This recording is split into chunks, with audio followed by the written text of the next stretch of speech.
Bum bum bum bum bum bum bum bum bum bum bum bum.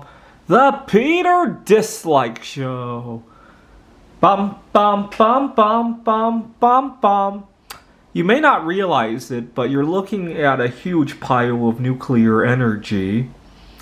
And to demonstrate that, let's take a look at what the decay energy of bismuth 209 is. It gives off an alpha particle of 3.1373 mega electron volts. So, how much bismuth is in one of those crystals? Well, the atomic mass of bismuth is obviously 209, right?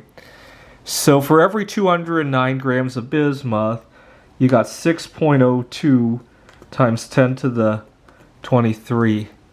That many atoms of bismuth 209, and each one of them giving off 3.1373. So every 209 grams of bismuth has that many electron volts, and it takes that many mega electron volts to give you 1 kilowatt hour, which is the units that you will see on your electric bill. So we got to divide that by 2.247 and then divide by 10 to the power of 19. And so every 209 grams of bismuth, right, about, I want to say, this one probably has 5 of those moles. This one statue probably has 5 moles of bismuth in it. And each one of those moles gives you 84,000 kilowatt hours. So I'll let you look at your own electric bill and think about how long that will power. It's a long time. Let's see, average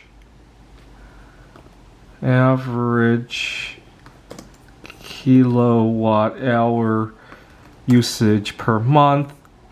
Most Americans use, or here in Arizona we use about, so that will give you 80 months worth of electricity for a lump of bismuth that you probably take more of in Pepto-Bismol than in a year, right? Now there is one caveat though, which is that the bismuth releases its energy over that amount of time, right? And but if you hit it with a neutron, it becomes polonium-210. You're basically, when bismuth is turned into polonium-210, basically what happens is what should have taken that long to happen is reduced to 4 months, right? That's the way I like to think about it. You're speeding up the instability in bismuth, right? The energy was already there. It's being sped up by the addition of the neutron, right? And so that's why I think bismuth could hold a lot of potential for energy.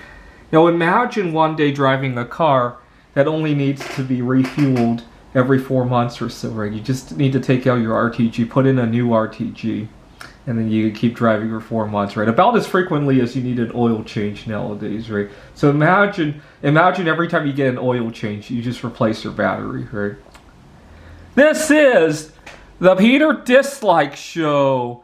Bum bum bum bum bum bum bum bum bum bum bum bum. The Peter Dislike Show. Bum bum bum bum bum bum bum.